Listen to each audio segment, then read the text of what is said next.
melakukan hal yang baik dan benar, tapi jika itu bukan datang dari hati kita sendiri, ya it feels weird. Bukankah kita semuanya diminta jadi good person ya? Kamu coba deh pikir lebih jauh dari mencoba jadi baik. Karena kamu mencoba jadi baik terus-terusan tuh menghukum diri kamu loh. Aku mencoba jadi baik dengan membunuh intuisi aku. Coba deh Nes, kamu tanggalkan rasa ingin menjadi orang baik itu. Dan kamu cari tahu lebih jauh, kamu tuh sebenarnya mau apa. Welcome to Conversations with JC, where deep questions lead to real answers. Hi Kak Ines and welcome. I just thank you for having me. Thank you so much for being here today and congratulations on the launch of your second book. Thank you. The Captain of My Flight Back Home. I cannot wait to read it. Dan jujur aku tuh bersyukur banget Kak bisa duduk bareng Kakak hari ini. Soalnya aku berasa everything that you shared itu tuh merasa nyentuh di hati. Gitu. Seneng banget kalau bisa sampai menyentuh ya, karena apa ya, intinya kan message-nya ya selalu, aku nggak tahu deh, apapun yang aku lakukan tuh aku kayak selalu mikirnya apakah itu bisa sampai untuk membuat hati orang yang melihat, mendengar, merasakan itu hangat gitu. So terima kasih banyak udah ngomong kayak gitu. Kak, kalau orang baru kenal sama Kakak ya, how would you describe yourself today? Apa ya? Okay, this is a very tough question. Because I don't know, kayaknya semua orang ketemu aku tuh mendapatkan parts yang berbeda dari aku, mungkin ya. Tapi kalau aku deskripsikan diri aku sekarang apa, perhaps I'm your friend, I'm everyone's friend, I'm a warm person, yang sedikit socially awkward. But aku tahu aku bergerak sesuai dengan intuisi dan hati aku selalu, dan aku adalah manusia paling jujur yang bisa kamu temui, karena beneran aku tuh nggak bisa bohong sama sekali. Sama anak aku aja kayak aku bilang makanannya, misalnya dia minta gitu makanan yang aku makan terus kayak nggak enak gitu, itu dia selalu tahu nggak enak ya, pasti enak ya Bu. Jadi aku kayak oke, kayaknya gue emang nggak ada bakat untuk berbohong sama sekali ya, jadi ya that's me. Straight to the point ya. Straight to the point, and I'm transparent, kayak what you see is what you get gitu. Fun question Kak, before we dive into something deeper ya. What kind of coffee do you like? And what do you think it says about you? I like Americano. What it says about me? Oke, apa ya? Karena aku tuh manusia yang sangat simple, sederhana. Aku tuh menjalani rutinitas setiap hari, itu aja. Aku makan tuh the same food almost every day and I'm okay with it. Karena aku ngerasa aku tuh nyaman di dalam rutinitas gitu. Rutinitas itu memberikan aku ruang untuk mengartikan banyak hal berbeda setiap hari gitu. Dan ya udah, aku tuh nggak apa-apa banget gitu. Jadi apapun tuh kayak menurut aku yang standar aja. Aku tuh kalau mau nyoba gitu ya, misalnya makanan, misalnya martabak ada yang macem-macem gitu, aku pasti pilih yang plain dulu, yang biasa banget gitu, yang keju aja. Sebelum kita akan menaruh topping yang berlebihan gitu loh. Ya gitu sih, aku kayaknya emang standar itu. Standar. Sukanya yang asli ya Kak? Yang original, bener. Okay, and Kakak kan sempat ngomong beberapa kali ya bahwa you feel like you're quirky gitu. I guess I am. What's a quirky side of yours that you like the most? The quirky side of me that I like the most, I think it's my imagination. I always say the sexiest part of me is my brain. Karena menurut aku otak aku itu berpikir pasti berbeda dari orang lain, dan itu pasti gitu. Otak kamu juga pasti berbeda kan berpikirnya gitu, kayak menurut aku sih itu adalah yang paling menentukan perbedaan kita masing-masing gitu ya, secara individu gitu. Dan aku sangat-sangat percaya sama individual thoughts, that's why aku bilang my brain gitu. Dan the quirkiest part of me, mungkin aku tuh selalu bisa masuk ke dalam my theater of mind, apapun kondisinya, aku tuh bisa membuat diri aku detach dari reality, meskipun kalau kamu dengar seperti escapism gitu ya, tapi enggak, aku tuh memang suka begitu gitu, kayak tiba-tiba dissociate, padahal harusnya aku ada di situ present gitu. Tapi dissociate yang aku bilang ini di dalam arti yang lebih positif ya, karena kan memang aku memerlukan itu kadang di dalam pekerjaan aku sebagai penulis gitu. Jadi sekarang aku mengartikannya jauh lebih positif dibandingkan dulu yang aku emang suka zone out, hilang saja gitu. I mean we are infinite sebenarnya Kak. Yes, indeed. Tapi ya kadang-kadang ya gitu ya, tiba-tiba hilang sendiri. Hey, masih di sini nih kita gitu. Kayak Nas, diving deeper ya. Aku sempat lihat di suatu podcast bahwa kakak sempat bilang dulu hidup kakak tuh dipenuhi dengan the conditioned self. Yes. Apa yang dimaksud dengan the conditioned self dan apa sih rasanya living di mode itu? I guess kita semua pernah ya berada di dalam condition self gitu. Kita semua pernah masuk ke dalam people pleasing mode. Ya aku nggak tahu sih ya kalau misalnya mungkin kamu dari lahir emang orang yang very artistic gitu, mungkin enggak kali yang kayak bisa detach gitu aja. Cuma aku ngerasa dulu itu aku sering sekali lebih memikirkan apa yang dibutuhkan orang lain dibandingkan yang dibutuhkan oleh aku gitu loh. Kayak apa yang orang lain inginkan dari aku dulu sebelum aku memikirkan diri aku sendiri gitu.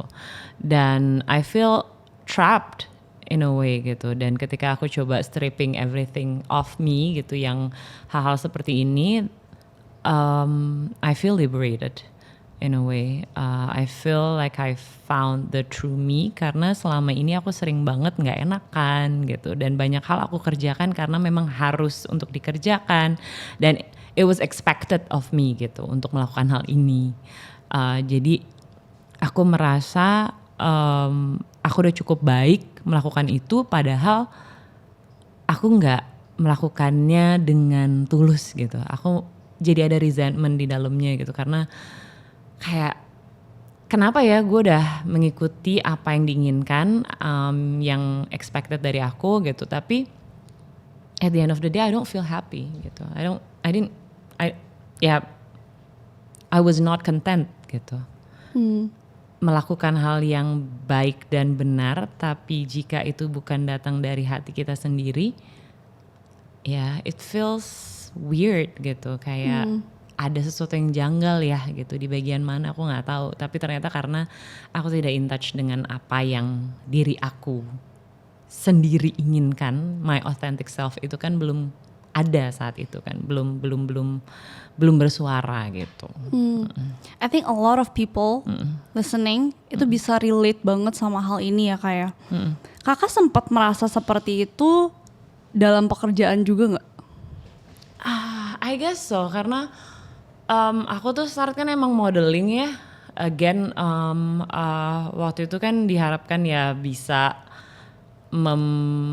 bisa pose dengan baik, yang aku kayak sampai detik ini nggak bisa gitu. Berantakan banget lah. Dan abis itu aku jadi news anchor gitu, tapi apa ya, aku merasa ya udah ada pakemnya gitu, dan pakem itu adalah sesuatu yang harus aku lakukan gitu. Padahal harusnya dipertanyakan lagi, aku benar-benar mau melakukan ini atau enggak gitu, karena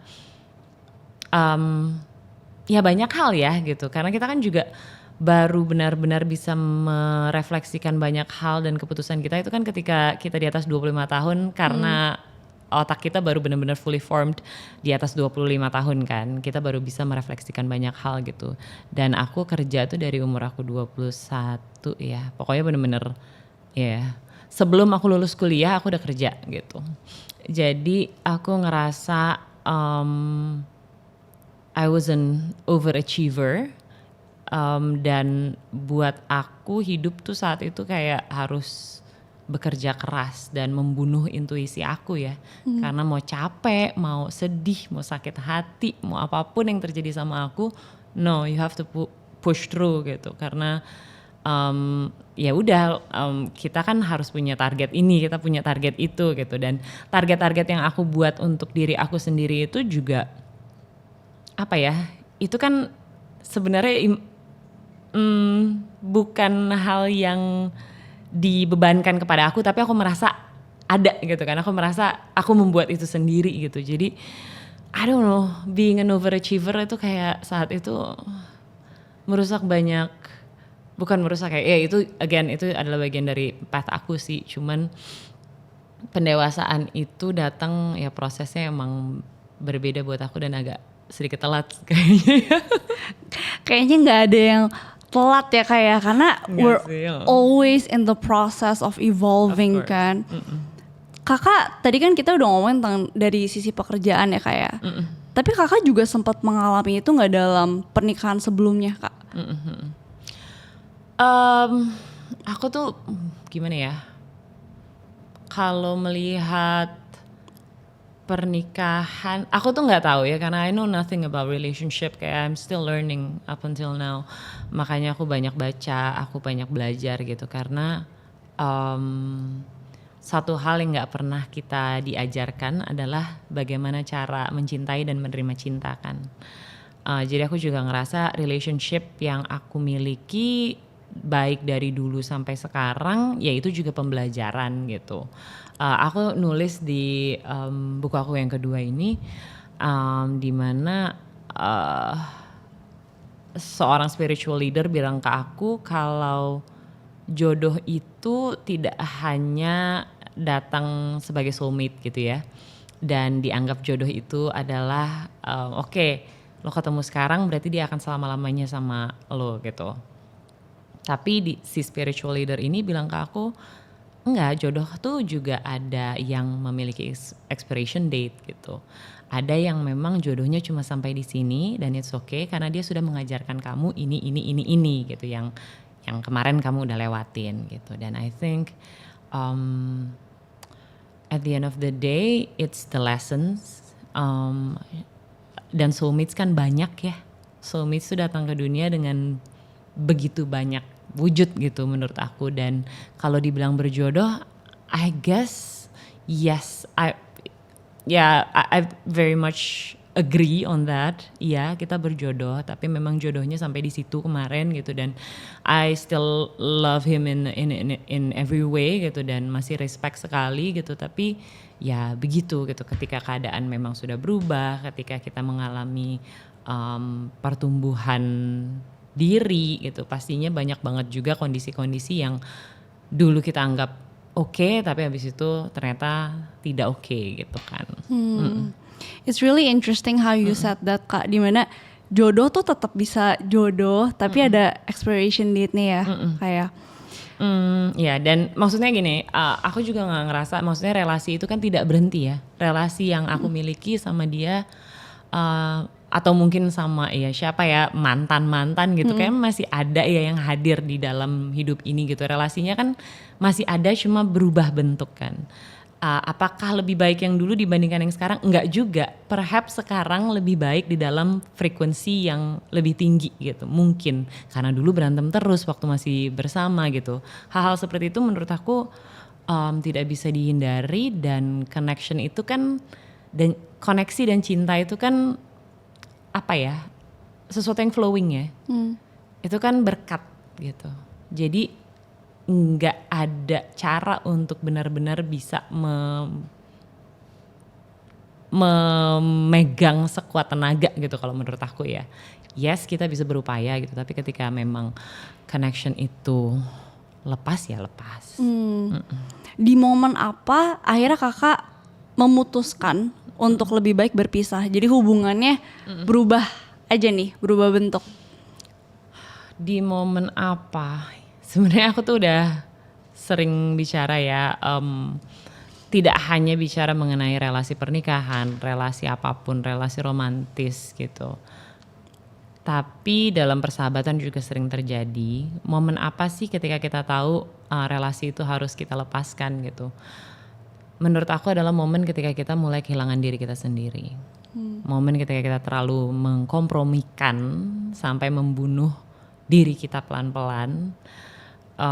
di dalam menjaga koneksi itu gitu. Menurut aku sih itu.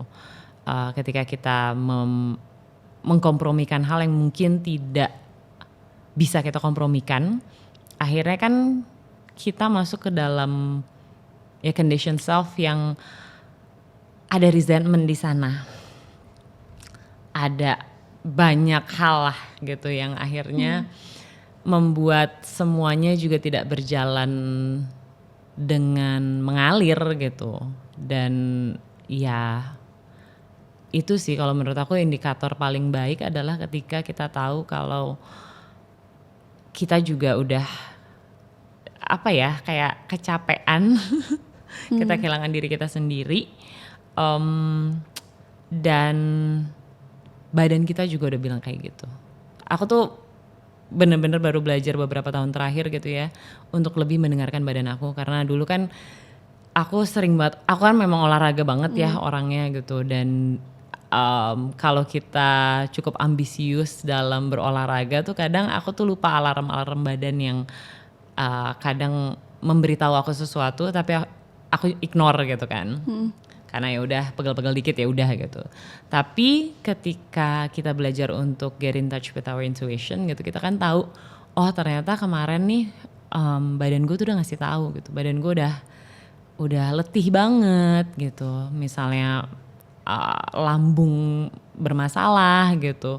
Hal-hal seperti itu tuh menurut aku adalah indikator paling jelas sih ketika memang connection itu tidak memberikan vibrasi baik buat kita ya. Kayak badan kita tuh sebenarnya tahu ya apa yang baik buat kita dan apa yang buruk buat kita ya kayak. Betul. Boleh sharing nggak Kak Ines? Apa aja sih tanda-tanda dalam tubuh kita ketika kita udah merasa this relationship is no longer serving us? Jadi yang lucu adalah dulu aku punya masalah PCOS, aku punya masalah hormon ya. Dimana aku tuh kalau mens cycle-nya tuh gede banget. Cycle-nya tuh bisa sampai 41 hari, bisa sampai 38 hari gitu. Dan itu cukup challenging ketika aku mau program hamil saat itu kan. Aku tahu ternyata aku punya PCOS yang menyebabkan aku sulit mencapai kehamilan karena kondisi telur aku tuh kecil-kecil. Dan indikatornya udah banyak gitu ternyata sebelumnya, tubuh aku tuh udah mengatakan gitu dengan cycle yang besar gitu, cycle yang panjang, terus aku tuh overtrained, aku tuh kurang banyak lemak saat itu gitu, terus abis itu tuh aku ya 3 tahun terakhir kan aku bener-bener mencoba banget untuk regulate my emotions, regulate keadaan ya apapun ya tubuh aku ketika memang lagi naik turun tuh aku mencoba mendengarkan sedemikian rupa gitu. Dan sekarang cycle aku tuh bisa 28, 30. Wow. Dan ya dari ternyata aku tuh kayak kaget banget. Oh ternyata seotomatis itu ya gitu. Tapi kalau aku stres lagi nih, aku stres misalnya di dalam bulan itu aku ketemu sama banyak orang yang mungkin aku mengubah kebiasaan aku gitu. Ada hal-hal yang mungkin aku nggak bisa yang out of habit lah, kayak nggak biasa aku lakukan gitu. Nah itu nanti ubah lagi tuh. Biasanya kalau aku lagi traveling gitu-gitu tuh cycle mens aku berubah dikit tuh. Dan aku selalu melihatnya dari menstrual cycle sih, nggak tahu kenapa, karena itu setahu aku memang indikator paling baik untuk ngasih tahu perempuan itu sync sama lingkungannya atau tidak gitu. Jadi sekarang aku belajar untuk mendengarkan banget ya. Makanya kita kan kenal sekarang ada cycle syncing ya. Dimana kita makan semuanya juga kita atur sesuai dengan fase kita di dalam menstrual cycle kita kan. Dan menurut aku itu beneficial sekali ya untuk benar-benar tahu badan kita tuh lagi di mana, apa yang kita rasain, energi seperti apa yang kita butuhkan, ya sih hal-hal seperti itu sih. Jadi aku kayak lebih merasakan begitu banyak hal sebagai perempuan gitu at the end of the day. Dan dari yang kakak sharing tuh, you seem very self aware juga ya, dan jujur sama perasaan kakak sendiri. Tapi ada suatu waktu dalam kehidupan Kak Ines juga, dimana Kak Ines tidak mengizinkan kakak untuk menangis ya kak. Bahkan setelah ayah tercinta meninggal ya kak ya. Apa sih dampak terbesar dari repressing emotions seperti itu? Ya itu ya, dampaknya tuh ke banyak hal sih kalau menurut aku. Stres yang luar biasa.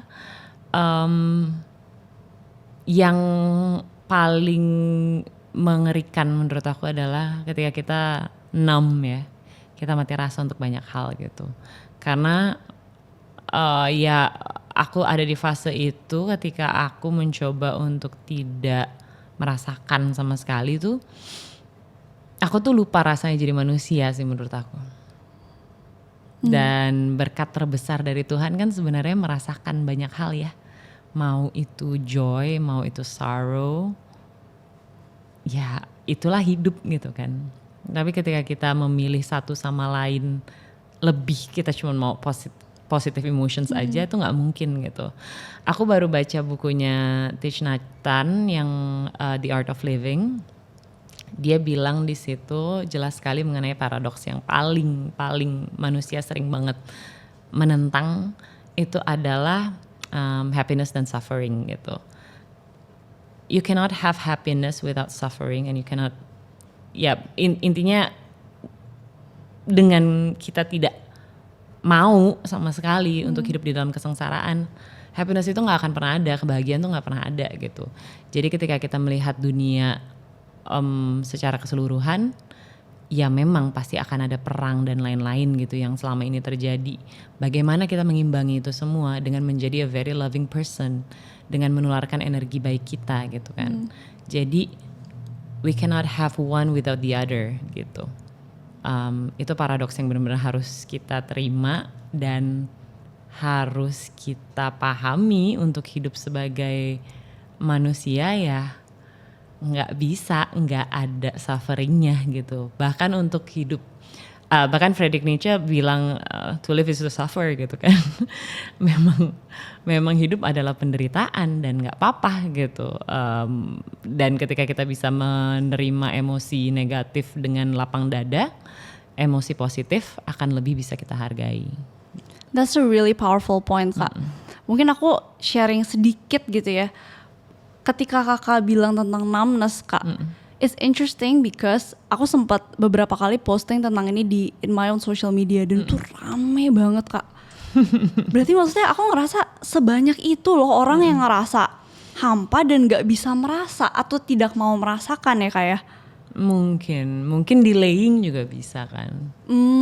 Iya kan, kayak ada beberapa orang yang mungkin lebih memilih, kalau gue ngerasain ini gue takut gue nanti fungsinya berkurang, misalnya nggak bisa kerja, nggak bisa ini, nggak bisa itu.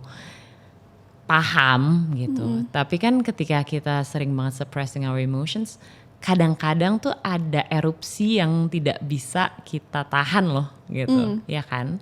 Aku tuh ngerasa soalnya dulu ketika aku sering bodo amat gitu sama badan aku, bodo amat sama perasaan aku. Kalau aku lagi PMS tuh aku mengerikan sih. Kayak ada saat-saat aku depresi banget gitu yang kenapa nih gitu. Aku gak tahu kenapa gitu. Tapi ya karena aku sering banget menolak perasaan aku gitu. Aku menolak begitu banyak hal lah. Kesedihan, amarah, bahkan cinta mungkin aku tolak gitu. Sulit sekali dulu aku kayak merasa aku tuh punya standar yang begitu tinggi untuk menerima cinta dari orang lain gitu. Aku sering banget ngerasa, oh enggak, dia bukan temen aku yang gitu-gitu loh. Kayak kenapa sih gue punya dinding setinggi itu untuk tidak mau menerima cinta dari banyak orang gitu. Sedangkan ketika kita jauh lebih in touch dengan ya perasaan, jauh lebih peka gitu. Ternyata cinta itu bisa aku terima dari begitu banyak orang, begitu banyak tempat gitu. Nggak hanya orang ya, dari binatang peliharaan juga pasti memberikan cinta yang luar biasa sih menurut aku. Iya. Kapan kakak merasa, pertama kali kakak merasa bahwa oke, gue harus banget komunikasi sama diri gue sendiri? Ketika aku benci sama diri aku. Jadi aku ada di momen aku benci banget sama diri aku. Aku gak bisa ngeliat muka aku di kaca. Aku benci sama badan aku. Aku benci sama wajah aku. Aku benci sama aku. I didn't feel like I like me. I didn't like the life that I was living. I hate the fact that that's my reality at that time gitu. Dan aku benci banget sama diri aku gitu. Dan ketika itu terjadi kan putus asa ya. Bayangin aja hidup tapi tidak bisa sayang sama diri sendiri gitu. Dan menurut aku itu paling crucial ya. Dan di momen itu aku ngerasa ya aku sempat bilang di buku pertama aku, ada momen aku memang I just want to kill myself because I hated myself that much gitu. I feel like I was living in a lie gitu ya. Karena memang that's not the life that I want to live gitu. Dan ya udah saat itu I was depressed. Ya it was tough time lah. Tapi di sisi itu juga aku ngerasa baru benar-benar ngerasa kalau okay, there's something wrong dan gimana nih? How do we fix this gitu. We as in aku ngomong sama diri aku ya gitu. Karena gak akan ada yang bisa nolong aku selain diri aku sendiri sih saat itu aku pikir. Sekarang setiap kali kakak merasakan ada powerful emotion atau ada trigger, apa hal pertama yang kakak lakukan? Diam. Kayaknya gak ada hal lain deh yang bisa aku lakukan sebenarnya selain diam ya. Dan terima dulu dengan lapang dada emosi itu gitu. Gemetar gak apa-apa, nangis gak apa-apa, tapi diam dulu gitu. Aku belajar banget untuk mendelay respons aku sih. Tapi untuk menerima dulu gitu. Hal pertama yang harus dilakukan menerima dulu gitu. Dengan ancur-ancurnya emosi itu, lagi marah terima dulu gitu, kesel terima dulu, responnya nanti gitu. Kita just sit with your feelings first, responnya pikirin belakangan gitu. Karena aku nggak mau terlalu responsif, karena kalau responsif berlebihan kan kadang kita nyesel ya. Kayak kita bisa mengeluarkan kata-kata yang mungkin menyakitkan gitu dan lain-lain gitu. Jadi sekarang ya itu, dan aku juga mencoba untuk mengajarkan anak aku kalau dia lagi marah banget diem dulu gitu. Ada time outnya gitu kan, paling enggak 2 menit lihat tembok gitu. Jadi dia, I don't like this ibu. I know gitu, I don't like it either gitu, tapi udah diem aja dulu gitu. Karena ya itu, kalau misalnya aku bilang kan kalau mas marah, ibu marah, nggak ada komunikasi yang terjadi kan, ibu nggak paham mas ngomong apa gitu, aku bilang gitu kan, dan dia kayak oh ya udah gitu. Jadi akhirnya sekarang dia tahu kalau marah banget tuh diam dulu gitu. Jadi kalau dia diam, abis itu kan dia bisa mengatur kata-katanya tuh, dia bisa kasih tahu oke, baru sekarang aku akan tanya apa gitu, what makes you upset, apa yang terjadi gitu sampai kamu marah sampai segininya gitu. Dan ya itu sih akhirnya jadi ada pertukaran informasi kan. Kalau marah banget kan jadinya kemana-mana nih gitu, karena anak aku juga masih belajar banget untuk ya itu meregulasi emosi dia, dan lebih banyak kan emosi marah ya kalau masih kecil kayak gini gitu. Jadi ya aku rasa itu bisa dijadikan latihan paling baik sih gitu untuk kita tidak memberikan respon yang terlalu gegabah ya gitu. Jadi daripada bereaksi, kita merespons ya dengan diam dulu, lebih kalem, diam dulu. Diam dulu, pikirin ya abis ini kita mau ngapain gitu kan. Tapi setelah diem nih Kak, misalnya let's say kita ke-trigger nih, aku imagine dalam posisi aku ke-trigger, aku diem dulu, nah setelahnya aku harus ngapain? Kalau aku gini, aku meditasi banget orangnya udah belakangan ini kayak bener-bener serius gitu kan. Dan akhirnya tuh apa ya, ada banyak hal yang aku rasakan setelah aku meditate dengan benar-benar mengosongkan emosi yang ada di aku ya. Maksudnya emosi kan kayak ombak ya, datang dan pergi kan. Dan aku harapkan selalu dengan kita delaying respon kita, emosi itu yang negatif tadi bisa kita komunikasikan dengan cara yang lebih baik gitu. Karena aku nggak mau tuh kebakaran jenggot ya kan. Kalau kita lagi emosi banget terus kita blur gitu aja kan, ya berantakan nanti semuanya gitu. Jadi aku tuh biasanya kalau misalnya emang emosinya berlebihan gitu ya udah aku diam dulu beberapa saat untuk recalibrate. Kemudian aku tanyakan lagi gitu di badan aku, di kepala aku, di hati aku, apa yang aku rasain gitu. Karena nggak mungkin ya, maksudnya aku tuh I'm not a monk gitu. Aku selalu mengupayakan bagaimanapun caranya aku tetap menjadi manusia seutuhnya gitu. Of course aku akan ngerasain marah, of course aku akan ngerasain kecewa, frustrasi, sedih. Itu semua kan akan datang terus ya gitu. Aku gak bilang, oh dengan meditasi itu kita zen all the time gitu, detach dari begitu banyak hal. Aku sih gak bisa, aku sih belum bisa, aku belum nyampe situ gitu. Tapi gimana caranya kita mengkomunikasikan semuanya sekarang dengan cara yang lebih baik gitu. Even though mungkin di dalam hati aku nih masih wah gitu, tapi tetap dengan calm gitu kan. Anger itu gimana kita meridusnya gitu agar itu tidak meledak gitu. Karena kan kalau kita menolak anger juga gak mungkin gitu. Itu adalah bagian dari proteksi diri kita. Kenapa kita marah? Karena kita sayang sama diri kita merasa kita akan disakiti gitu. Makanya keluarnya jadi marah kan. Ya gitu sih, aku jadi mikirnya ya tidak ada yang benar-benar bisa sempurna aku lakukan dengan handling situasi dengan sebaik-baik mungkin gitu ya. Tapi at least now I'm getting better. Belum sempurna, but now I think I'm getting better lah. Kayak ya marah pun gitu udah gak yang kayak dulu ya gitu.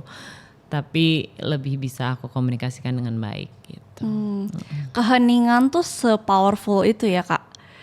Jadi maksudnya kita gak perlu menggunakan suara kita untuk meregulasi emosi kita. Kadang ketika kita meditasi, somehow that feeling gak se-powerful sebelumnya ya. Dan ini menarik karena aku rasa lebih banyak orang sekarang tuh sebenarnya interested dalam praktik meditasi ya Kak ya. Apa sih false beliefs atau mitos tentang meditasi yang Kakak rasa penting buat dipatahin? Kalau orang bilang gue tuh gak bisa meditasi. Kenapa tuh Kak? Kenapa lo gak bisa gitu kan biasanya, kenapa lo gak bisa? Gue gak bisa ngosong-ngosongin pikiran gitu. Udah lo coba belum? Gitu kan, pertanyaannya kan itu kan. Karena menurut aku sih gak mungkin gak bisa orang diem aja gitu kan. Karena beberapa temen aku tuh ngerasa gitu ketika aku bilang aduh gue gak bisa banget meditasi gitu. Pasti gitu ketika aku bilang aku meditasi tuh mereka responnya gue gak bisa sih disuruh diem kayak gitu. Aku tuh orang yang sangat gak percaya sama apapun yang kayak gitu-gitu ya. Aku tuh gak percaya sama adiksi bahkan. Aku percaya kekuatan pikiran kita tuh jauh banget bisa overcoming apapun gitu menurut aku. Overcoming apapun yang dibilang badan kita tuh ya itu addiction dan lain-lain tuh menurut aku ketika kita percaya enggak pasti gitu. Jadi aku tuh gak percaya kalau orang udah ngomong aku tuh gak bisa, enggak. That's only that's your mindset gitu. Dan ya menurut aku sih ketika kita punya keinginan untuk mencoba, coba aja dulu gitu, coba dulu. Karena menurut aku nggak mungkin sih orang nggak bisa duduk diem gitu ya. Meskipun emang rasanya akan nggak nyaman mungkin pas awal atau rasanya canggung gitu, atau kok kayak nggak selesai gitu. Tapi itu sih menurut aku yang paling harus dipatahkan adalah coba aja dulu gitu. Karena kalau nggak dicoba kan nggak pernah tahu ya. Kayaknya 45 menit nggak mungkin deh, kayaknya sejam gue nggak mungkin deh duduk gitu. Coba aja dulu gitu. Bener banget, bener banget. Tapi dalam meditasi Kak, biasa Kakak ngapain aja? Mungkin teman-teman pengen denger nih gimana sih caranya meditasi? Ngapain aja, nah itu dia tuh ya. Apa yang dipikirkan terlebih dahulu gitu? Kalau aku tuh selalu gini, jadi aku metode meditasi, kamu kan juga meditasi kan, so you know.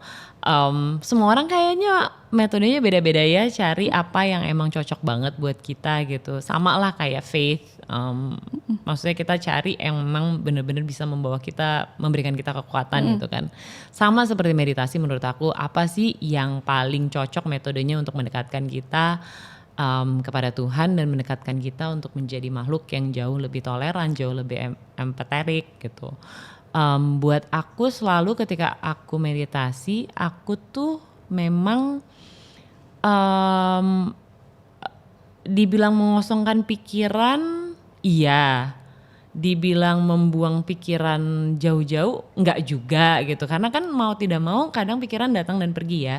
Aku baca bukunya Osho, dan dia bilang banyak hal mengenai meditasi. Orang selalu mikirnya mengosongkan pikiran gitu. Padahal pikiran itu gak akan kosong kalau kita tidak membiarkan duduk diam gitu kan. Jadi pikiran itu dia ibaratkan seperti awan, dan awan tuh kan lewat-lewat ya gitu. Ada awan yang keruh, ada yang awan yang tebal gitu, ada awan yang hitam. Tapi nanti ada saatnya langit itu nggak ada awannya. Dan itulah true meditationnya di situ gitu. Awareness kita adalah si langit itu. Kadang awan itu tidak ada dan ya itulah gitu, di sisi itu yang kita clearing our minds, clearing our energy itu di situ gitu. Jadi kalau dibilang pikiran gue kemana-mana, ya udah nggak apa-apa, balikin lagi aja gitu ke energi ke sumber energinya gitu. Kalau aku metodenya kan yang aku sering jalani meditasi tanpa objek ya. Ketika aku tidak membayangkan suatu apapun gitu, visualisasi itu tidak ada gitu. Karena beda-beda kan, ada yang memang visualisasi, ada yang body scanning dan lain-lain. Aku tuh lebih yang nggak ada apapun gitu. Mengobservasi ya kayak. Iya, observe perasaan aja gitu. Tapi ya diterima gitu. Menjadikan diri kita melihat dari ya awareness itu gitu. Karena kan awareness itulah kita, bukan emosi kita, bukan pikiran kita gitu. Bahkan aku juga sekarang lagi mendalami praktek yang diajarkan Sadhguru juga. Aku tuh benar-benar orangnya nyari banget kan. Ketika aku suka sesuatu tuh biasanya aku tuh nyari terus gitu, kayak let's say aku suka musik gitu, aku suka trip hop. Oke, dari Massive Attack turunannya Björk, dari Björk apa sih, apa lagi gitu, yang pokoknya aku gitu orangnya gitu. Jadi meditasi ini juga oke, aku suka meditasi. Oke, let's just explore gitu. Apa sih yang paling bisa aku dapatkan gitu. Dan kalau di Sadhguru tuh aku lagi nyobain app-nya dan selalu kayak bicara tentang we are not our body, we are not even our mind. Jadi we are the awareness itself gitu kan. Jadi ya udah, badan kita ya bukan milik kita, badan kita tuh hanya vessel. Pikiran kita pun adalah pinjaman gitu. Yang kitanya tuh yang mana? Kitanya tuh awareness ini, kesadaran ini nih kita gitu. Jadi identitas kita juga bukan kita gitu. Apapun yang kita miliki sebenarnya bukan punya kita kan. Semuanya kan hanya pinjaman dan semuanya temporary gitu. Iya, itu deep banget ya Kak ya. Banget sih. Itu deep banget, dan sebenarnya dalam meditasi aku setuju banget sama Kakak. Soalnya aku juga memang orang tekniknya beda-beda ya Kak ya. Cuman at the core of emotional regulation, aku berasa bahwa ketika kita bermeditasi, tadi yang kakak share, kita melihat emosi itu seperti awan di langit ya. Jadi kita bukannya dwell in it, tapi kita juga tidak menolaknya. Nah terus I find it penting banget tadi yang kakak sharing juga tentang ini tuh sebenarnya nggak ada hubungan sama agama nggak sih kak? What do you think about that?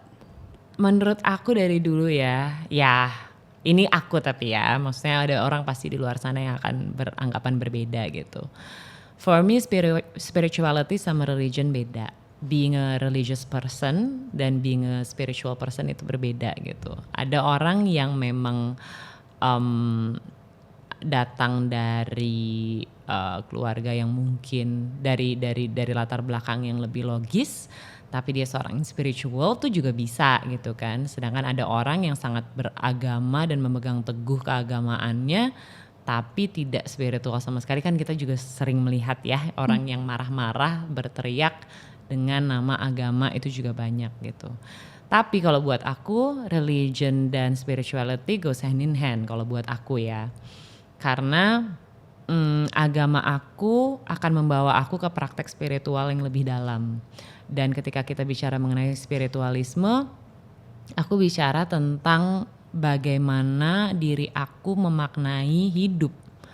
Tapi kalau aku bicara mengenai religion, aku bicara tentang ritual yang banyak membuat aku memaknai hidup gitu. Jadi menurut aku goes hand in hand gitu. Karena teman aku sempat nanya gini, Nes kalau lo emang very spiritual gitu, lo kan kerjaannya meditasi ini ya, lo percaya sama energi. Ya, oke. Kenapa lo masih datang ke gereja? Dia nanya ke aku gitu. Karena buat aku gereja itu bagian dari identitas diri aku. Ajaran Kristus adalah ajaran yang paling mendasar dalam diri aku. Dan ritual itu membawa aku memaknai banyak kejadian di dalam hidup aku gitu menurut aku. Dan aku ke gereja itu intinya aku ingin datang ke energi baik. Aku ingin merasakan collective energy yang ada di gereja yang membuat aku merasakan damai. Tapi kalau aku meditasi, yaitu tadi aku regulasi emosi aku duduk dengan perasaan aku gitu.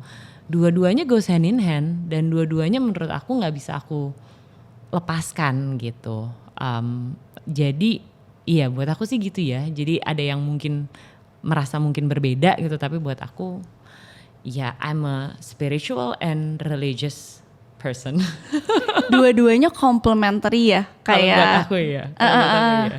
Dan kalau kita ngomongin intuisi nih ya kayak. Menurut kakak ini sangat link to spirituality juga gak sih? Buat aku iya lagi. Buat aku iya. Karena intuisi itu kan percaya banyak hal yang tidak bisa kita lihat dengan mata ya. Spirituality apa? Juga begitu kan.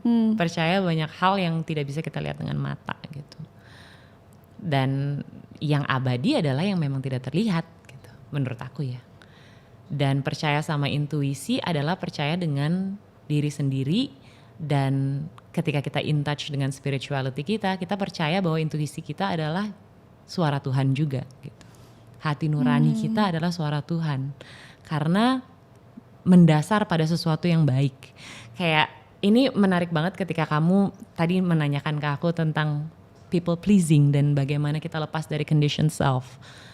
Aku tuh menjalani terapi udah cukup panjang dari ya semenjak aku menjalani proses perceraian, aku benar-benar intensif gitu dan aku menjalani semuanya dengan sangat sadar gitu. Jadi satu hal yang menarik yang baru aja terapis aku tuh tanyakan ke aku.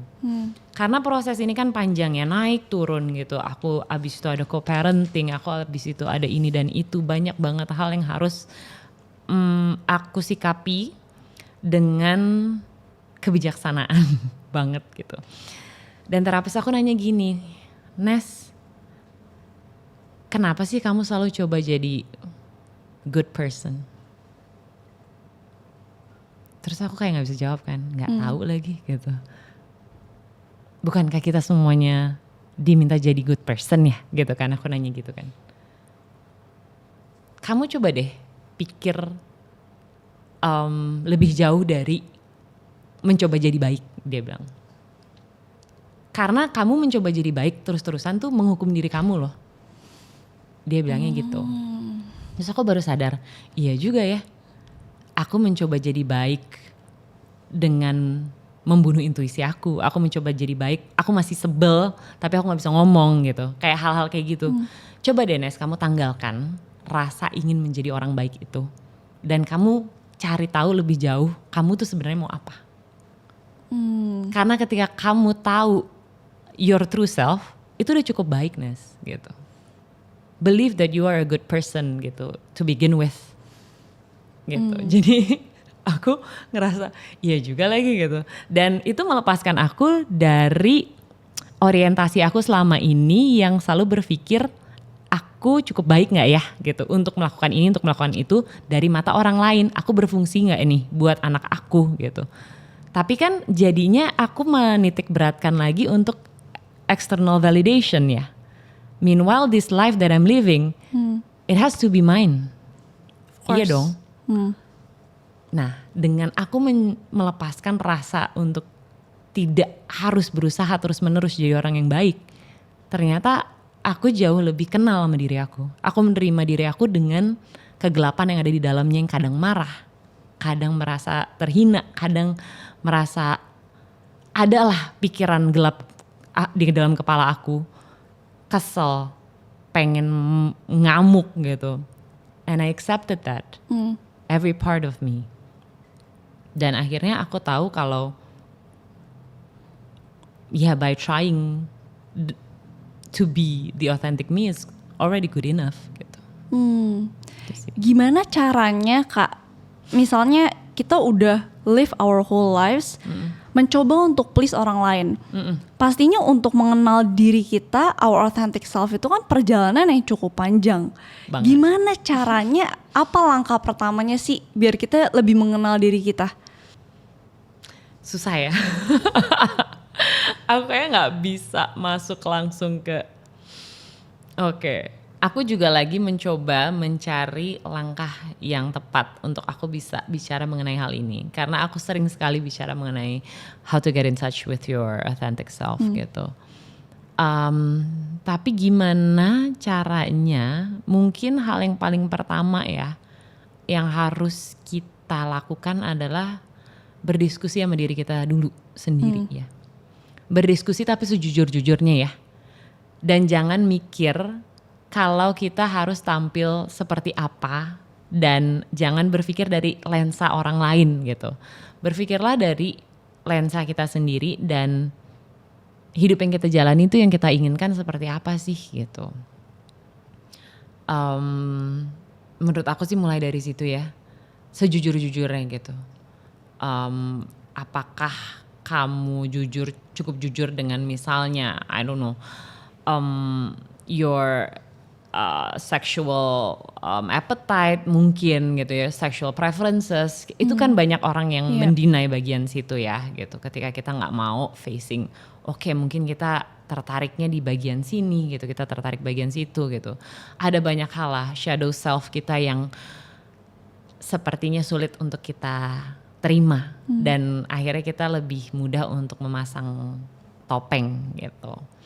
Tapi ketika kita terima betul dengan dialog terus menerus, dan dialog ini menurut aku adalah sebuah disiplin sih gitu. Kita nggak mungkin kita berdialog hari ini besok kita lupa untuk berdialog dengan diri kita gitu.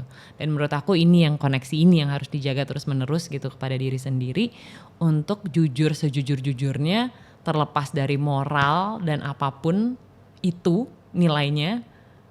Coba deh gitu, ngobrol deh sama diri lo sendiri. Apa sih gitu yang misalnya lo suka gitu, nilai-nilai apa sih di dalam hidup yang lo mau gitu. Banyak banget lah sebenarnya, kita kan terdiri dari banyak banget faktor ya gitu. identitas diri kita kan banyak banget ya gitu. Trauma kita sendiri juga banyak banget gitu. Itu sih, jadi aku selalu di dalam apapun yang aku lakukan, aku lebih sering sekarang tidak berasumsi, tapi laying out all the facts aja gitu.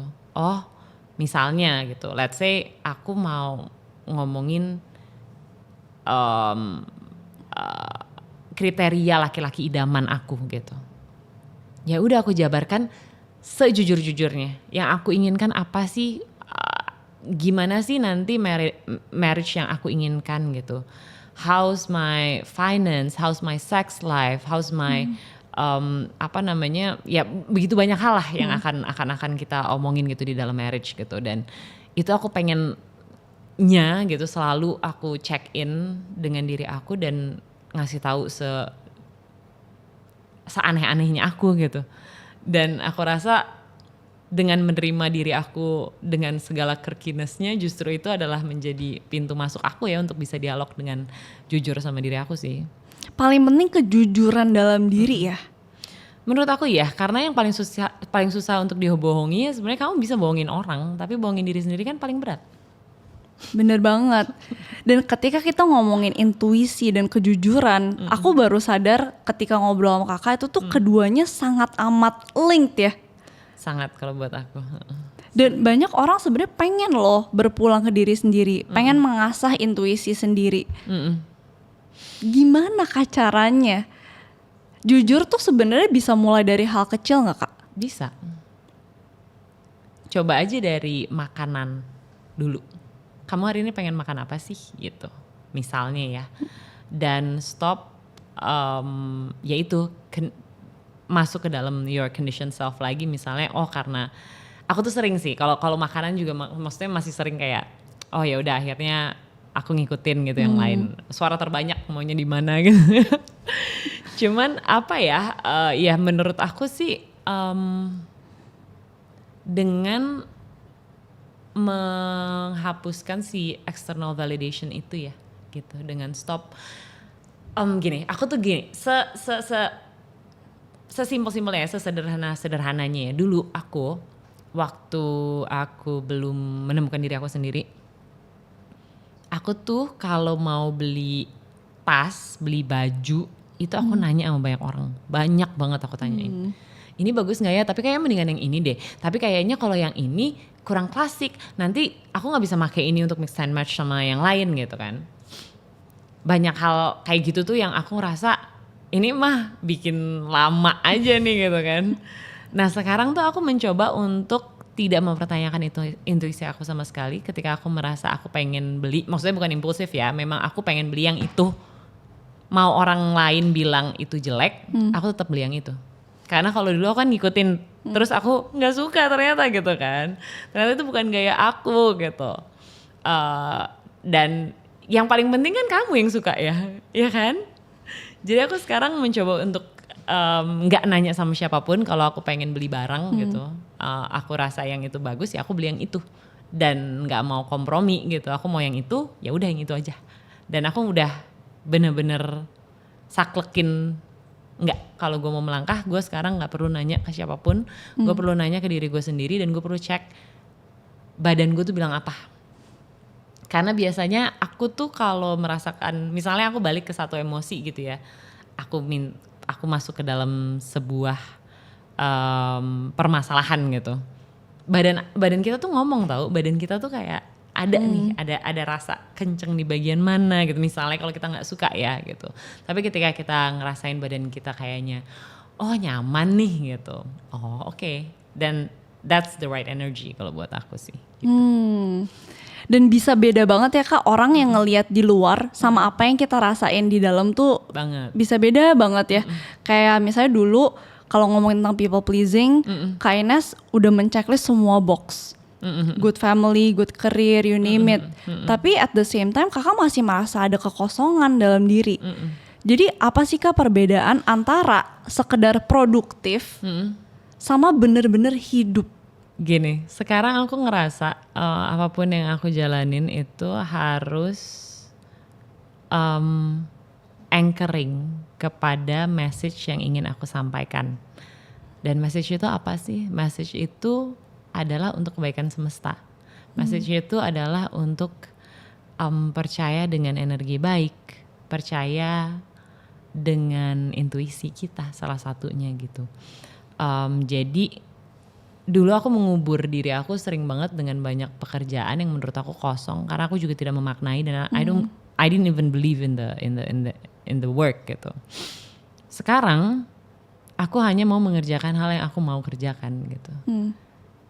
Terkesanin sombong dan ini adalah privilege sebenarnya gitu ya. Tapi buat aku bukan masalah nominalnya juga gitu karena aku sudah lepas dari rasa ingin menimbun apapun karena aku tahu nggak ada hal yang abadi gitu. Karena aku udah nggak takut hidup dalam kesengsaraan pun gitu. Karena buat aku ya udah gitu, kalau memang aku harus sengsara ya aku sengsara gitu ya. Bukan berarti aku nggak punya financial plan ya, bukan gitu juga. Cuma aku ngerasa aku akan kerjain sesuatu yang aku tahu akan menjadi berkat ke banyak orang. Meskipun misalnya nominalnya nggak sebesar pekerjaan yang mungkin ya lebih dulu sering aku lakukan tapi aku merasa kosong gitu. Jadi aku sekarang lebih ke itu sih karena value-nya lebih terasa di aku gitu dan itu fulfilling buat hati aku bukan buat dompet aku.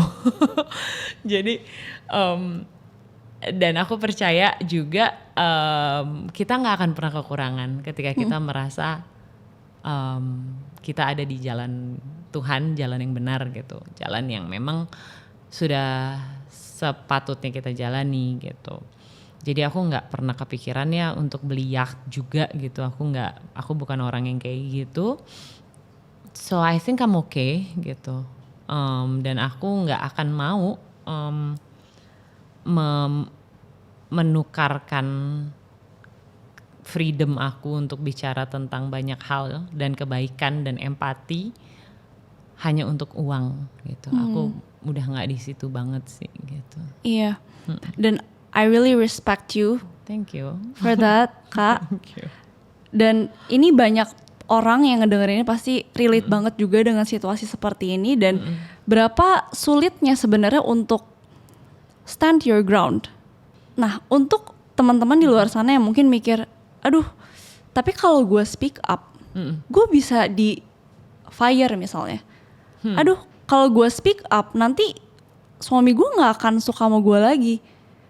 Nah, gimana sih Kak menyikapi perasaan dan situasi itu? Gak tau kenapa aku tuh menjalani hidup sekarang dengan setulus-tulusnya. Karena aku gak pernah tahu ya 2 hari ke depan apa yang terjadi, 1 jam ke depan apa yang akan terjadi gitu. I take life as it is, diberikan Tuhan seperti apa, flow-nya seperti apa, jalanin aja gitu.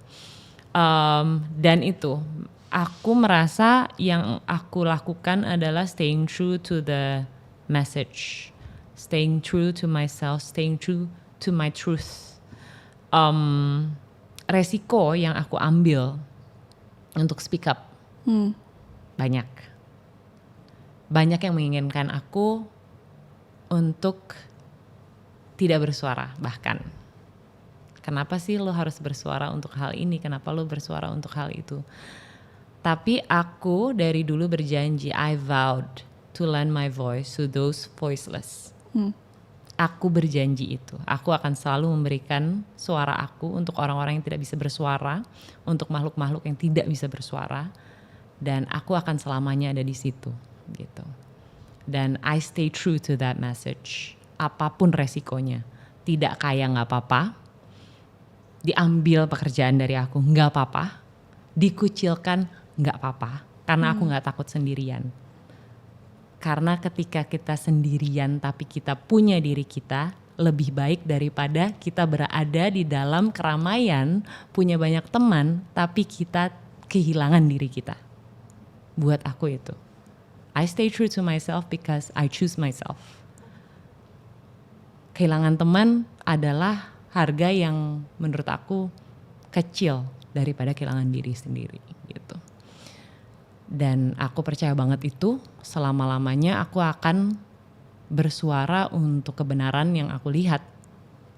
Tidak akan pernah bisa dikompromikan dengan apapun, kondisi apapun. Dan ya itu sih, makin dewasa makin diuji. Banyak sekali yang terenggut dari aku, tapi akhirnya aku merasa gak apa-apa. Perhaps this is my path. Memang gitu, this is my path, karena aku juga gak minta banyak sama dunia, aku gak minta banyak sama Tuhan, aku gak minta banyak sama semesta, aku hanya minta setiap kali pakailah aku untuk menjadi alatmu, apapun itu gitu. So if I have to live like this forever, then so be it gitu. Kesuksesan semua orang beda-beda, buat aku kesuksesan adalah my freedom dan being able to lend my voice to those who's voiceless, udah gitu. Jadi itu aja buat aku. Aku gak punya banyak syarat sih untuk itu. Dan bahagia juga akhirnya aku mengartikannya lebih ke ketika aku bangun setiap pagi dan aku tahu kalau aku bebas, aku menjalani setiap hari dengan makna yang erat dengan nilai kehidupan yang aku percaya. Itu. Ketika kita mengkompromikan itu, kita tidak akan bahagia sih, menurut aku ya. Ketika aku mengkompromikan kebebasan aku demi uang misalnya, apakah aku akan bahagia? Aku yakin sih aku enggak gitu. Terserah sih, maksud aku itu kan semua kembali ke orang yang masing-masing ya. Kalau ada yang bisa, keren sih gitu, karena I could never do it. And that's abundance in itself gak sih Kak? Iya, I think so, karena ya kembali lagi ke banyak hal yang kita percaya, apalagi kita bicara mengenai Christianity ya. Burung aja gak dibiarkan kelaparan sama Tuhan. Aku yakin betul aku gak akan meninggal kelaparan gitu. Aku sih yakin betul. Tuhan tuh pasti akan memberikan aku berkat dalam bentuk apapun. Aku gak akan kekurangan karena itu yang aku percaya gitu. Aku percaya banget pasti akan ada banyak pintu terbuka lagi lainnya. Banyak jalan yang emang bisa aku jalani jauh lebih dengan hati yang tidak terbebani daripada jalan yang mungkin harus aku kompromikan dengan core values aku.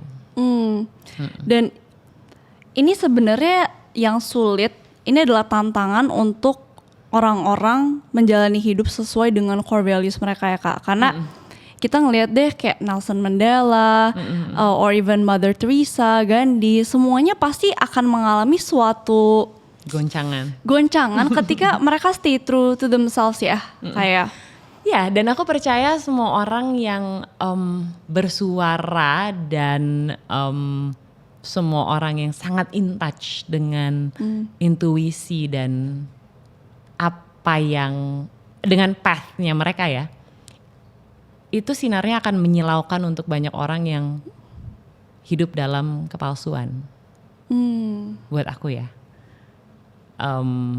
karena kan semakin terang kita bersinar, terang itu tuh mirror back ke orang-orang yang belum mau confront kegelapan di dalam dirinya. Dan itu pasti mengganggu. Jadi aku ngerasa kalau memang ada yang merasa triggered dari apa yang aku lakukan misalnya, perhaps karena dia belum confront diri dia dan baggage yang dia miliki. Jadi lebih apa yang dia lakukan ke aku, it says more about them than it says about me. Aku selalu merasanya gitu sih. Setuju banget sih Kak. Iya kan.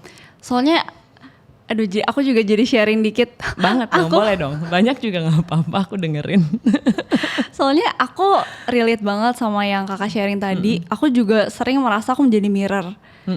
Dan itu men-trigger banyak orang. Akhirnya aku berasa, can you relate with this juga ya, kayak dimana lebih menjadi otentik sama diri kita tuh means akan lebih banyak orang yang trigger sama kita, dan akhirnya our circle of friends tuh juga akan mengecil dengan sendirinya gitu loh.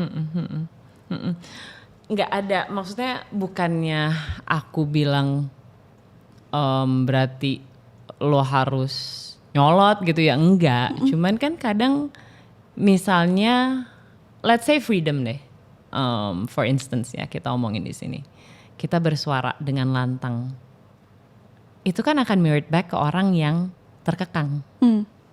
Kok enak banget sih Jess lo bisa ngomong seenaknya mengenai hal ini. Lo gak punya apapun yang lo resikokan ya di belakangnya. Lo gak punya reputasi yang lo hancurin ya. Enggak lagi gitu kan. Kita kan mikirnya gitu kan. Enggak lagi. Karena kita ngerasa this is my truth gitu. Dan aku pengen ngomong. Tapi ya itu akan makin banyak orang yang ngerasa seperti itu. Dan aku rasa ketika kita nyaman dengan ya solitude, dengan nggak apa-apa sendirian itu, banyak hal yang mungkin ya kita juga terbebas ya gitu. Karena kita nggak takut lagi. Aku tuh nggak kepikiran sih, maksudnya kayak ditinggalkan circle ini gitu misalnya. Oh ya udah. Nanti juga akan datang lagi orang yang baru gitu kan, yang emang lebih misalnya align gitu dengan core values aku gitu. People come and go, udah intinya itu sih kalau menurut aku gitu. Dan kalau orang mau pergi dari hidup aku bukain pintunya. Karena nggak mau maksa-maksa dia untuk stay juga gitu kan. Karena sesuatu yang dipaksa ya pasti nggak enak juga gitu. Hubungan apapun menurut aku harus mutual ya, agreementnya gitu. Pertemanan pun nggak mungkin just aku bisa temenan sama kamu kalau kamu juga nggak mau temenan sama aku, ya kan. Intinya sih itu kalau menurut aku, ketika memang tidak reciprocated, then you should just let them go gitu. For sure. Ya kan? Dari tadi kita udah ngomongin people pleasing dan bagaimana berpulang ke diri sendiri means kita nggak akan sempurna di mata semua orang ya Kak. Of course not. Of course not. Gini, katanya you have to be okay to be a villain in someone's book gitu kan. Yep. Nggak apa-apa banget, ya udah maybe I'm the bad guy. Oke, nggak apa-apa gitu. Karena nggak perlu juga kita selalu harus jadi saint kan. Betul banget. Betul banget Kak. Dan setelah mengalami semua perjalanan ini ya Kak, bagaimana Kakak mendefinisikan self-worth? Boleh saya jawab dalam esai 10.000 kata? Boleh. Self-worth ya. Sulit ya aku kalau ngomongnya cuman sedikit tuh nggak mungkin gitu. Ini karena mungkin dalam setiap part itu beda gitu ya. Maksudnya self-worth tuh menurut aku penting banget sih gitu, karena at the end of the day kan kita yang menentukan ya gitu. Kita orangnya seperti apa, kita punya value apa gitu, kita menghargai diri kita seperti apa gitu. Dan gini, mungkin kalau misalnya kembali gitu ya, dalam mengingkari diri misalnya gitu, aku melakukan sesuatu yang tidak sesuai dengan core values aku, yang paling harus aku kompromikan adalah cara aku nanti melihat diri aku sendiri kan. Dan no, I could never live with that. I wanna live with kayak self-worth aku tuh intact gitu semuanya. Self-worth aku baik gitu, rasanya enak. Self-love aku penuh gitu. Aku gak mau sih mengkompromikan itu sama sekali gitu. Jadi menurut aku it comes first. It's a priority for sure gitu. Kita yang menghargai diri kita sendiri, kita yang menentukan harga kita seperti apa dengan core values kita yang mungkin orang lain gak melihat tapi gak apa-apa gitu. Yang penting kita sendiri gitu, karena ya kembali ya aku bilang tadi, kalau kita gak cinta dan kita gak melihat diri kita dengan penghargaan yang sangat tinggi, hidup seperti apa yang kita bisa miliki gitu. Kan semakin tinggi kita menghargai diri kita, berarti kita juga bisa menghargai hidup dengan lebih tinggi juga gitu. So yeah, I think it's a priority sih. Self-worth itu ketika kita bisa hidup sesuai dengan core values kita ya Kak?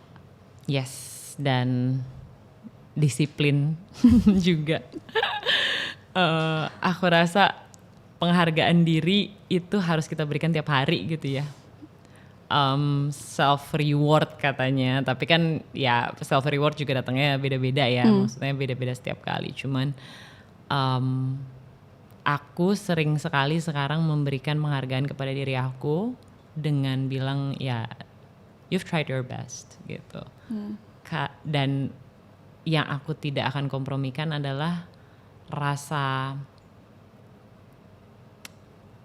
aku yaitu menerima diri aku sendiri dan rasa aku merasa baik gitu tentang diri aku. I know for a fact that I'm a good enough person dan aku nggak mau mengubah fakta itu meskipun kadang ada pasti momen-momen kita di gaslight sama orang. Lo tuh begini, lo tuh begitu, lo tuh begini gitu. Please don't let them get to you. Menurut aku sih itu. Karena the last time it happened to me, aku bilang, I'm so sorry you feel that way about me, but I choose myself. Forever, aku bilang. Forever. Aku gak akan berubah. Dan apa yang lo bilang barusan gak akan mengubah pandangan gue tentang diri gue. Wow. Ya, dan gue diem habis itu, aku diem habis itu dan menurut aku kayak no. At this point, I don't want to compromise it at all gitu ya. Karena aku tahu banget yaitu dengan self awareness yang tinggi setiap kali kita check in, aku tahu kok apa yang aku lakukan align dengan penghargaan aku ke dalam gitu. Jadi ya, don't let them get to you. Dan alignment itu seringkali harus kita usahakan melalui mendengarkan intuisi. Dan ketika kita mendengarkan intuisi kita kayak bilang ke diri sendiri, I deserve to be heard. Of course. Right? Heard, seen, respected, semuanya. Yep. Jadi benar-benar kayak menurut aku external validation, orang mau hancurin lo dari luar, please. Bukan yang gak menerima kritikan yang membangun ya gitu. Tapi ketika memang itu adalah serangan, please protect yourself, protect your heart, guard your heart gitu. Jangan sampai karena perkataan orang kita jadi second guessing diri kita gitu. Betul. Ya kan? Beautifully said. Kita buka sesi Q&A. Oh gitu, ada Q&A-nya. Oke. Okay, Kak Shahnaz, thank you so much for sharing. It's very insightful. Oke, pertanyaan pertama ya. Apakah untuk lepas dari condition self kita harus jadi lebih egois? Tapi di mana batasnya antara egois yang baik untuk diri kita dan egois yang membuat kita berhenti peduli sama orang lain? Oke. Wow. Thank you. Terima kasih pertanyaannya. Wow, berat ya. Apakah kita harus egois? Aku bisa jawab iya. Karena dulu ego itu tidak ada di aku. Jadi aku sering banget ngerasa, oh kalau gue selfless, banyak sacrifice gitu. Berarti gue sudah menjadi orang yang baik. Padahal itu self betrayal menurut aku. You betray yourself. I did gitu dan saat itu gitu. Dan that's the worst thing that could happen to me gitu. Dan menurut aku ada kadar egoisnya, harus ada ketika kita mau menyelamatkan diri kita sendiri gitu. Sama lah seperti kita selalu dengar analogi memakai tabung oksigen di pesawat, kita selamatkan dulu diri kita, baru kita bisa menyelamatkan yang lain gitu kan. Dan kalau menurut mereka egois, ya mohon maaf gitu. Tapi kalau menurut aku ya me, I come first gitu. I always gitu, I comes first buat aku dan kayak batasannya sampai mana? Batasannya adalah di ego ya. Ketika kita punya self awareness yang tinggi, kita tahu kan kita nggak boleh feeding our ego. Ego kan ada ya, tapi ego kita mau sebesar apa sih gitu? Kayak misalnya nih, let's say makan. Melatih diri aku untuk bisa jadi mindful eater itu tidak dalam waktu 1-2 hari loh gitu. Itu proses yang cukup panjang kan. Karena sebenarnya kan kita makan sepiring aja udah cukup Tapi kadang kan kita masih pengen lagi ini, pengen lagi ini karena ego yang minta gitu. Sama gitu, misalnya kita butuh kendaraan. Oke, kita butuh kendaraan yang seperti apa? Oh, kendaraan otomatis misalnya, karena aku nggak bisa nyetir manual. Oke, tapi aku punya uang segini nih gitu. Ya udah, kita beli yang itu. Kalau lebih dari itu, ya berarti itu kan udah ego yang mengatakan gitu kan. Kita kan membesarkan dan membengkakkan ego kita. Menurut aku sih di situ ya. Ketika itu masih dalam kadar oke, karena memang fungsi dan memang diperlukan gitu. Tapi yang paling mendasar sih kalau menurut aku itu tuh ya, aku sangat sering melatih ego aku dengan makanan sih. Nggak tahu kenapa menurut aku puasa itu baik banget gitu, karena kita melatih ego kita di situ, amarah dan semuanya tuh bisa kita redam gitu. Aku kalau lagi puasa tuh jauh banget orangnya jadi lebih adem, dan itu aku rasain langsung. Karena dulu aku sering tuh sok-sokan diet kan, karena biar six pack gitu. Itu tuh nggak ngaruh-ngaruh banget. Sampai aku tahu mindful eating, sampai aku tahu kalau aku fasting, aku tuh meditasi lebih enak gitu. Jadi egonya kan yang sebenarnya kita kelola nih di sini. Dan dengan self awareness yang baik kita tahu kok ego itu butuh, tapi kita nggak boleh sampai jadi orang yang tidak memikirkan orang lain, karena kita harus melatih empati kita juga. Dengan empati yang besar, aku yakin sih nggak akan egois segitunya ya, ya nggak sih? Egocentrik. Takut. Semoga menjawab. Semoga menjawab ya. Boleh dong. Silakan, boleh. Jadi kalau tadi aku ngeliat pembicaraan ini tuh sangat mendisiplinkan diri, ya kan, untuk jadi awareness. Di titik mana kita bisa kasih self reward karena kita sudah disiplin, dan tolak ukur apa untuk self reward itu yang pantas untuk diri kita. Oke. Self reward tuh kayaknya orang beda-beda ya. Jujur aku baru aja kasih diri aku self reward. Baru aja tadi dari mall. Aku tuh udah lama pengen banget beli earphones baru. Aku tuh orangnya suka banget musik kan. Jadi di rumah aku tuh speaker tuh semua tuh harus bagus lah gitu. Dan aku ngerasa aku udah lama banget nih postponing keinginan aku untuk beli earphones dan headphones baru. Padahal udah aku pikirin tuh, aku udah kayak ngeriset aku maunya yang ini nih gitu, aku udah tahu gitu. Tapi dari kemarin tuh aku ngerasa aku belum pantas untuk dapet, karena masih banyak kebutuhan lain, masih ini masih itu gitu. Tapi kemudian tadi tuh aku mikir, wah gila ya, gua baru aja ngelewatin sesuatu yang berat banget untuk aku sendiri ya. Aku sempet down kemarin karena aku kecewa banget gitu untuk satu dan lain hal mengenai pekerjaan. I feel rejected, something that I've built tiba-tiba udah lo nggak bisa jadi part ini lagi gitu. Dan I did my best untuk memproses perasaan aku. Aku melakukan yang terbaik untuk tidak memberikan respon negatif, tidak memberikan apapun yang menurut aku bisa membahayakan pertemanan, membahayakan karir dan lain-lain gitu ya. Dan aku merasa berat banget kemarin gue lewatin itu semua. Belum lagi abis meluncurkan buku aku gitu, yang kayak udah aku plan sedemikian rupa, sebuah buku yang proses penulisannya juga makan banyak banget emosi gitu. Terus pas aku ngeliat itu, maksudnya tadi tuh aku mikir, gila ya gue baru ngeluncurin buku, gue dapet cobaan bisa dibilang gitu. Kayaknya gak apa-apa deh gue beli tuh si earphones ini. Terus pas nanya, oh lagi ada diskon. Nih lumayan nih mbak diskonnya gitu kan. Wah oke, I think this is the right time gitu kan. Udah deh beli aja gitu. Pas nyampe bawah tuh masih aduh mahal lagi ya gitu kan. Sebenarnya mahal nih gitu, nggak mikir lagi gitu kan. Udah beli aja, tapi habis itu ya udah ngingetin terus ke diri sendiri. Enggak, you need this karena udah lama nih lo pengen gitu. Ini akan bikin nanti jalan kaki lebih enak gitu. Dan aku kan emang suka banget musik gitu. Ini akan bikin bassnya tuh treble-nya lebih enak gitu.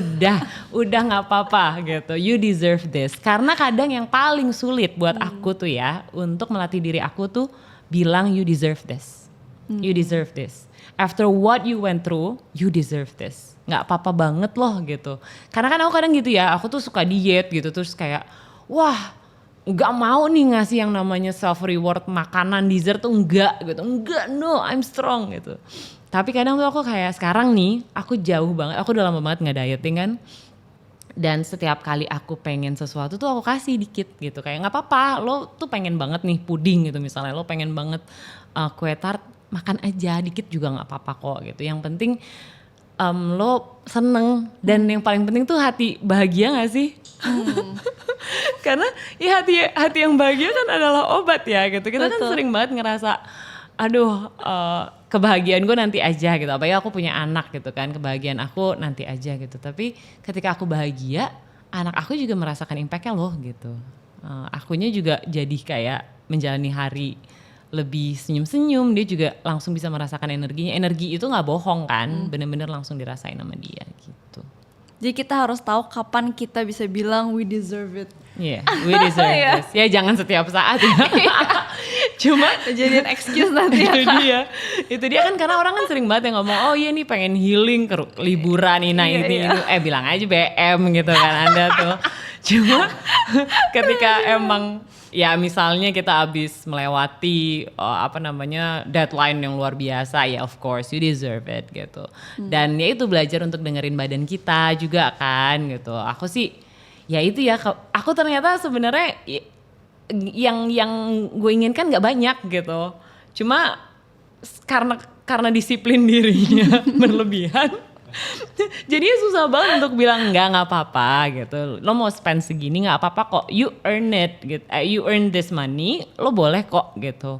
Beli-beli sesuatu yang emang lo beneran suka gitu. Thank you. Terima kasih pertanyaannya. Kak Ines. Apa? As a closing question. Oke.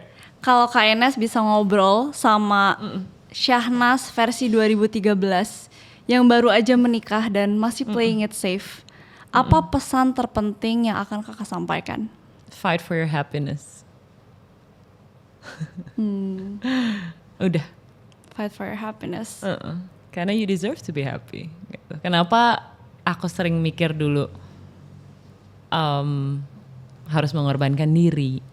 Aku yang nggak happy nggak apa-apa. Kenapa? Gitu. You deserve to be happy. Dan hidupnya cuma satu gitu. Lo cuma punya satu kali. You have one shot and one shot only at this life. Masa iya lo gak mau mencoba sedemikian rupa untuk bahagia? Buat aku sih itu. I love how you put that, Kak. Thank you so much for sharing hari ini, Kak Ines. Sebelum kita menutup obrolan kita, aku pengen bacain satu quote dari buku pertamanya Kak Ines, Finding the Light in Me. Thank you, Jessie. Di page 175, ini menurut aku bagus banget. Aku selalu merinding tiap kali baca, Kak. Oh ya, aku bahkan lupa apa sih yang aku tuliskan. It is a lifetime journey karena ketika kamu memulai perjalanan ini, kamu akan diajak untuk lebih sensitif melihat diri sendiri. Faktor eksternal menjadi sesuatu yang sangat tidak relevan, akan tetapi menjadi hal pertama yang akan terdampak dengan pemulihan ini. Meskipun kamu akan berulang kali merasa sendirian dan kesepian, setelah melihat ke dalam diri, satu yang perlu selalu kamu ingat adalah kamu akan memiliki hubungan yang jauh lebih berkualitas dengan semua orang di dalam hidupmu. Akhirnya, kamu akan menjadi pribadi yang jauh lebih kaya akan rasa, kaya akan pengalaman, dan kaya akan makna. Bukankah itu tujuan hidup ini? Thank you so much, Kak Ines. Itu deep banget. Thank you. Dan kamu membacakannya manis sekali. Oh. Thank you for sharing, Kak. Thank you so much. Thank you, Kak Ines. Thank you. Kalau kamu suka obrolan deep talk kayak gini, please support me by liking, commenting, and subscribing to my channel. Until next time, and let's keep growing in love.